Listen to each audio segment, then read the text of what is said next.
নমস্কার বন্ধুরা, নিবেদিতার রান্নাবান্না চ্যানেলে সকলকে স্বাগত।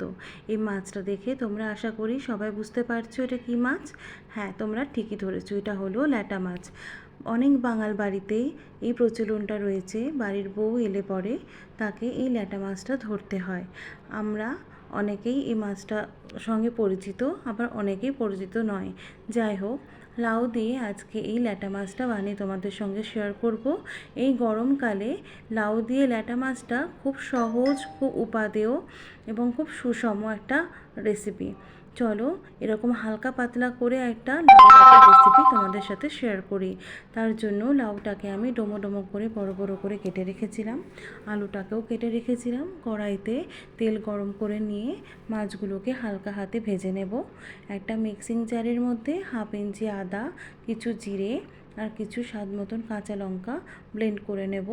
কড়াইতে মাছ ভাজা তেলের মধ্যে শুকনো লঙ্কা, জিরে, তেজপাতা ফোড়ন দেব। এরপর সেই ডোমো ডোমো করে কেটে রাখা আলুটা দিয়ে ভালো করে নাড়াচাড়া করে নেব।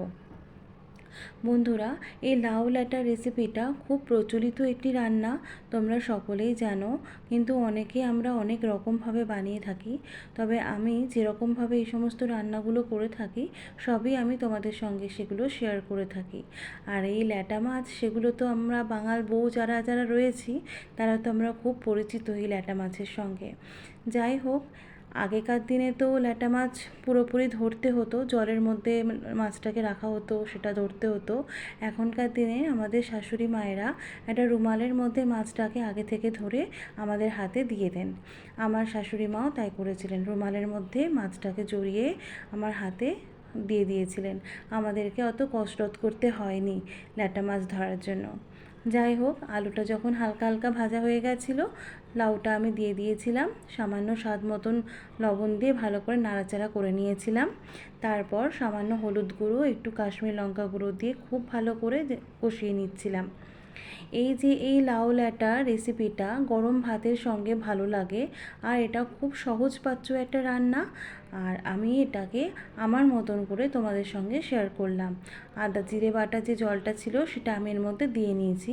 আমি একটু পাতলা পাতলা করে এটা বেটেছিলাম। দেখো কালারটা কতটা সুন্দর এসছে। খুব সুন্দর করে কষিয়ে নিতে হবে। তারপর আমি এখানে পরিমাণ মতন জল দিয়ে ভালো করে মিশিয়ে নিলাম, খুব ভালো করে মিশিয়ে নিলাম। বন্ধুরা, এই চ্যানেলে আমি বিভিন্ন ধরনের ঘরোয়া রান্নাবান্নাগুলো শেয়ার করে থাকি। তোমাদের যদি আমার পেজের রান্নাগুলো ভালো লেগে থাকে তাহলে লাইক, ফলো এবং সাবস্ক্রাইব করে আমার পাশে থেকো, এবং কোনো মতামত থাকলে কমেন্ট বক্সে অবশ্যই জানিও। ঝোলটা যখন ফুটে উঠেছিল তখন আমি মাছগুলো এর মধ্যে দিয়ে নিয়েছি। আমার লাউ ল্যাটার রেসিপি প্রায় রেডি হয়ে এসছে।